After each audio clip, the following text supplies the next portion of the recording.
Panorama group, जो सोचता है वो करता है। आपके अपने सपनों का आशियाना। नमस्कार, मेरा नाम ज्ञानेश्वर है और आपने देखना शुरू किया है लाइफ सिटीज। देखिए, आज हम कांग्रेस पार्टी की बात करेंगे क्योंकि महागठबंधन में कांग्रेस पार्टी की गतिविधियों को लेकर और विवादों को लेकर बहुत सारी चर्चाएं हो रही हैं। देखिए, महागठबंधन तो हो गया और कांग्रेस ने ही इस बात का ऐलान किया कि तेजस्वी यादव महागठबंधन में मुख्यमंत्री पद के उम्मीदवार हैं। घोषणा में देरी हुई, मुकेश सहनी का भी ऐलान हो गया, लेकिन किसी दलित और किसी मुसलमान का ऐलान क्यों नहीं हुआ? देखिए, इस बात की जानकारी बाद में एक इंटरव्यू में बिहार कांग्रेस के प्रभारी जो हैं कृष्णा अल्लाबरू ने दी है कि यह भी होगा, लेकिन कब होगा बड़ा सवाल है। अब सवाल यह है कि कांग्रेस विवादों में क्या है और कांग्रेस में क्या सच में टिकट बिके, और टिकट बिका तो बेचा किसने? और राहुल गांधी ने जिन बातों का भरोसा दिलाया था कि ईबीसी और एससी एसटी इनकी हिस्सेदारी बढ़ेगी, क्या इनकी हिस्सेदारी बढ़ेगी? कांग्रेस में जो हंगामा बरपा है वह हंगामा कौन लोग कर रहे हैं? जिन्हें टिकट मिला है वे कौन हैं? और नेतृत्व के प्रति नाराजगी की वजह क्या है? देखिए, सबसे बड़ी बात, महागठबंधन का एका कहा तो गया कि हो गया है, लेकिन अभी जब तेजस्वी यादव बिहार के दौरे पर निकले हैं, चुनावी सभाओं का संबोधन कर रहे हैं, उनके साथ मुकेश सहनी और इंजीनियर आईपी गुप्ता भी दिखे हैं, अभी कोई साथ में कांग्रेस नेता नहीं दिखा है। जरूर दिखना चाहिए। और दूसरी बात, देखिए, बिहार प्रदेश कांग्रेस कमेटी के अध्यक्ष राजेश राम जो कुटुंबा, औरंगाबाद में कुटुंबा से चुनाव लड़ रहे हैं, क्या उन्हें चुनाव में जीत दिलाने के लिए राजद पूरी मेहनत करेगा? यह बड़ा सवाल है। अब देखिए, हम विवादों पर आते हैं, कृष्णा अल्लाबरू की भूमिका पर आते हैं। देखिए, कृष्णा अल्लाबरू का घेराव पिछले दिनों किस तरीके से किया गया, उनके सामने किस तरीके से नारेबाजी हुई, और नारेबाजी करने वाले कौन थे? एक पुराने कांग्रेस नेता के भाई।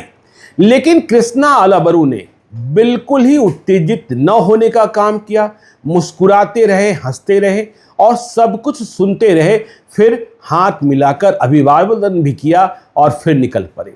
देखिए, अल्लाबरू, देखिए क्यों है विरोध? कांग्रेस पार्टी को कहां से निकाला जाना था? देखिए, जब कृष्णा अल्लाबरू बिहार कांग्रेस के प्रभारी बनाए गए तो उन्हें यह टास्क दिया गया कि चुनाव जो लड़ा जाना है बिहार में, बिहार विधानसभा 2025, हमें आगे की तैयारी करके भी चलनी है। हमें इस तरीके से तैयार करना है कांग्रेस पार्टी को कि सदैव बैसाखी पर न रहे। 1990 के बाद कांग्रेस की क्या स्थिति हुई है और कांग्रेस किस तरीके से लालू यादव के सहारे है, यह सब जानते हैं। तो देखिए, कांग्रेस में जो लोग महंत बनकर बैठे थे उनसे कांग्रेस पार्टी को छुटकारा भी दिलाना था और लालू दरबार की हनक कांग्रेस पार्टी के भीतर कम करनी थी। तो कृष्णा अल्लाबरू ने इस काम को शुरू किया, जिला कांग्रेस कमेटियों को पुनर्जीवित किया, कांग्रेस का आंदोलन शुरू हुआ, कांग्रेस सड़कों पर दिखी। और चुनाव के समय देखिए, क्यों तेजस्वी यादव का ऐलान करने में कांग्रेस ने देरी की? कांग्रेस ने यह तो एहसास करा दिया कि तेजस्वी यादव तब तक मुख्यमंत्री पद के दावेदार नहीं बनेंगे जब तक कांग्रेस नहीं कहेगी। तो मालिक कौन? मालिक कांग्रेस पार्टी दिखी। यह कांग्रेस की बड़ी जीत है। अब देखिए, जो विरोध के स्वर है, कृष्णा अल्लाबरू का विरोध कम होता यदि तमाम नेताओं के बेटों को टिकट मिल जाता। इस बात को समझिएगा, कांग्रेस पार्टी के खाते में 61 सीटें आई। इसे लेने के लिए भी कितनी मशक्कत करनी पड़ी, क्योंकि लालू यादव, तेजस्वी यादव 50 से ऊपर नहीं जाना चाहते थे। फिर टिकट, आपने देखा ही कि कई विधानसभा क्षेत्रों में उम्मीदवारों का ऐलान बहुत अंत तक प्रतीक्षारत रहा। तो देखिए, टिकट कौन कौन, कांग्रेस पार्टी के उम्मीदवारों की सूची देखेंगे तो कांग्रेस के किसी भी कांग्रेस के जीवित नेता हैं, उनके परिवार के किसी सदस्य को टिकट नहीं मिला। कांग्रेस को परिवार से मुक्त किया जाना था और कांग्रेस परिवार से मुक्त हो गई। अब यदि आप राजेश राम की बात करेंगे तो उनके पिता दिलकेश्वर राम कब थे, किस जमाने में थे, यह बात तो आप जानते ही हैं। टिकट लेने के लिए देखिए, अखिलेश प्रसाद सिंह अपने बेटे आकाश कुमार सिंह को टिकट दिलाना चाहते थे, मदन मोहन झा अपने बेटे को टिकट दिलाना चाहते थे, पप्पू यादव अपने बेटे को टिकट दिलाना चाहते थे, पूरी कोशिश की, लेकिन इनमें से किसी को भी टिकट नहीं मिला। अब टिकट वितरण में क्या पप्पू यादव की बहुत चली? हो सकता है पप्पू यादव के कहने पर कुछ टिकट मिल गए हों, लेकिन पप्पू यादव को भी झटका लगा। अब देखिए, पूर्णिया से पप्पू यादव चुनाव जीते हैं, निर्दलीय जीते हैं, अपने बल से जीते हैं और कांग्रेस के साथ हैं। पप्पू यादव पूर्णिया सदर विधानसभा क्षेत्र से इंजीनियर दिवाकर यादव को टिकट दिलाने के लिए वीटो लगाए हुए थे। यदि उनकी प्रायोरिटी लिस्ट में कोई विधानसभा क्षेत्र था तो सबसे पहले पूर्णिया था, लेकिन पप्पू यादव को यहां करंट लग गया। पप्पू यादव के न चाहते हुए भी कांग्रेस ने जितेंद्र यादव को टिकट दिया। यह दूसरी बात है कि टिकट का जब फैसला हो गया तो पप्पू यादव ने जितेंद्र यादव को गले लगा लिया। अब देखिए, बातें कही जा रही है कि दूसरी पार्टियों से आए नेताओं को टिकट दिया गया। चुनाव के समय यह होता है। कौन सी पार्टी है जो ऐसा काम नहीं करती है? क्या आरजेडी नहीं की? क्या जेडीयू ने नहीं किया? क्या बीजेपी ने नहीं किया? तमाम पार्टियों में इसके उदाहरण आपको मिल जाएंगे। यदि हम आरजेडी की ही बात करें, देखिए ना, कौशल यादव, पूर्णिमा यादव, दोनों पति पत्नी को टिकट दिया गया आरजेडी की ओर से। किस पार्टी से आए थे? जेडीयू से आए थे। और कहां से टिकट मिला? नवादा से, गोविंदपुर से। ब्रजकिशोर बिंद देखिए बीजेपी से आए और उन्हें चैनपुर से टिकट दे दिया गया, बावजूद इसके कि वहां सहयोगी दल, जिन्हें तेजस्वी यादव बड़े भाई कहते हैं, मुकेश सहनी, उनकी पार्टी के प्रदेश अध्यक्ष बाल गोविंद बिंद चुनाव लड़ रहे हैं। अब देखिए, दूसरी पार्टियों से, क्योंकि क्षेत्र की जरूरत, उम्मीदवार की ताकत, यह सब देखना होता है। अब देखिए, धमदाहा में आरजेडी से कौन चुनाव लड़ रहे हैं? धमदाहा में आरजेडी से चुनाव लड़ रहे हैं संतोष कुशवाहा। कहां से आए हैं? रातों रात आए। और कहां से आए? जेडीयू से आए।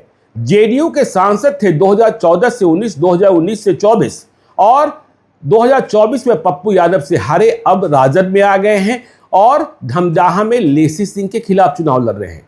बीमा भारती का खेल तो आपने देखा ही देखा होगा कि 2024 के लोकसभा चुनाव में वह कैसे आरजेडी में आई और पप्पू यादव के खिलाफ चुनाव लड़ा। अब देखिए, कांग्रेस को जहां जहां तनना था, लड़ना था, कांग्रेस तनी भी और लड़ी भी। देखिए, चाहे वैशाली सीट की बात कर ले, डीके शिवकुमार जो कर्नाटक के हैं, कांग्रेस के बहुत ही ताकतवर नेता हैं, उन्होंने वीटो लगा रखा था कि इंजीनियर संजीव सिंह को, तो कांग्रेस पार्टी ने मजबूती से उतारा है। ठीक है, महागठबंधन में रगड़ा फंसक गया तो वहां अजय कुशवाहा को आरजेडी ने भी उतार दिया है, लेकिन कांग्रेस पार्टी तेजस्वी यादव की जिद के सामने पीछे नहीं हटी। अब कहलगांव में देखिए, परवीन सिंह कुशवाहा कितने पुराने कांग्रेसी हैं। 2020 में आकर पटना साहिब से चुनाव लड़े थे पार्टी आलाकमान के कहने पर नंदकिशोर यादव के खिलाफ। तो इस बार बहुत पहले फैसला हो गया था कि उन्हें कहलगांव से लड़ाया जाएगा, तो कहलगांव से मैदान में है। ठीक है, तेजस्वी यादव ने वहां रजनीश यादव को भी उम्मीदवार बना दिया है। तो ऐसे कई विधानसभा क्षेत्र जहां जरूरत हुई, और देखिए, जहां यह लगा कि समीकरण और जो आधार वोट है वह गड़बड़ हो सकता है, कांग्रेस पार्टी ने बारसलीगंज से अपने उम्मीदवार को वापस भी ले लिया, मंटन सिंह को। अब देखिए, उस बात पर आते हैं जिसमें यह बात कही गई थी कि दूसरी जातियों की हिस्सेदारी कांग्रेस पार्टी में बढ़ाई जाएगी। राहुल गांधी ने इस बात का वचन दिया था, ओबीसी, ईबीसी, एससी, एसटी।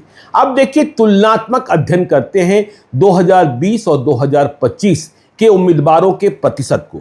2020 में कांग्रेस को 70 सीटें मिली थी, और यदि हम 2020-2025 का तुलनात्मक अध्ययन करें, 2025 में 61 सीटें हैं कांग्रेस के पास, तो 2020 में सामान्य जाति, ऊंची जाति के उम्मीदवारों का प्रतिशत था 48.6, 48.6, लेकिन 2025 में यह घटकर 32.78% किया गया है। मतलब प्रतिशत घटा है और उम्मीदवारों की संख्या है 20। इसका मतलब ऊंची जातियों के उम्मीदवार कम करके कांग्रेस पार्टी ने ओबीसी, ईबीसी, एससी, एसटी के उम्मीदवार बढ़ाए हैं।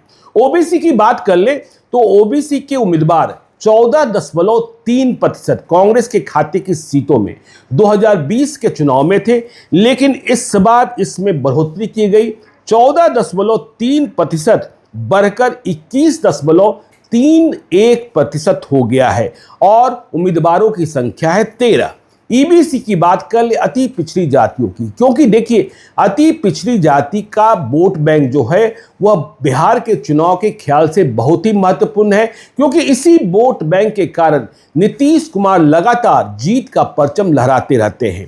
तो ईबीसी जातियों के उम्मीदवार कांग्रेस की लिस्ट में 2020 में मात्र 4.3% थे, लेकिन इस बार उन्हें डबल से भी अधिक कर दिया गया। 4.3% जो था वह इस बार सीटों की संख्या कम होने के बाद भी 9.83%, 9.83% है और उम्मीदवारों की संख्या है 6।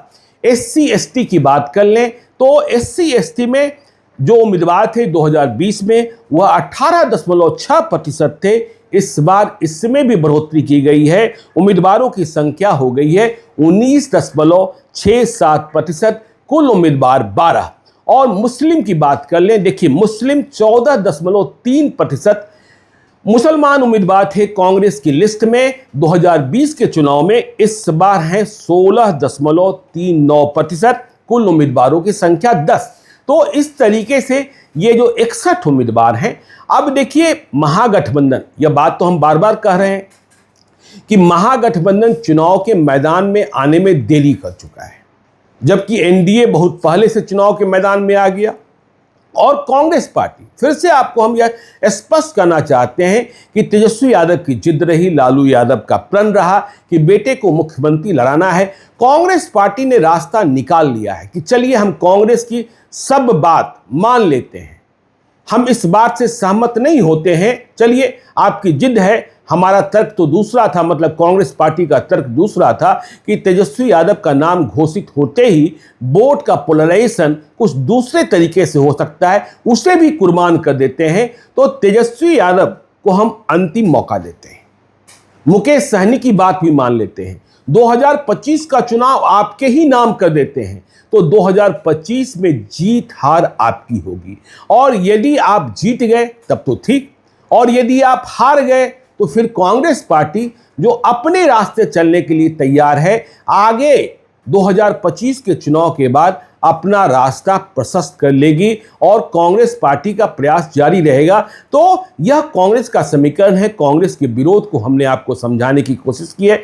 टिकटों के बंटवारे में हर जगह असंतोष होता है, हर जगह देखिए जनसुराज पार्टी जो नई पार्टी है वहां भी असंतोष देखने को मिला, लेकिन महागठबंधन में कांग्रेस पार्टी राष्ट्रीय पार्टी, दो ही राष्ट्रीय पार्टी चुनाव लड़ रही है, प्रमुख रूप से एक भारतीय जनता पार्टी और दूसरी कांग्रेस पार्टी, बाकी तो क्षेत्रीय दल है ना, जनता दल यूनाइटेड, राष्ट्रीय जनता दल, राष्ट्रीय लोक मोर्चा, विकासशील इंसान पार्टी, और अभी तो जनसुराज पार्टी नई है। तो यह कांग्रेस की तस्वीर हमने आपको समझाई है। कैसी लगी तस्वीर आप देखते रहिए, हमें बताते रहिएगा। तो चलते चलते यदि अब तक आपने हमारी YouTube चैनल लाइव सिटी को सब्सक्राइब नहीं किया है तो जरूर कर लीजिएगा, और यदि इस वीडियो को आप फेसबुक पेज के माध्यम से देखें तो पेज को लाइक कीजिएगा, हैंडल एक्स पर भी हमें फॉलो कीजिए। धन्यवाद।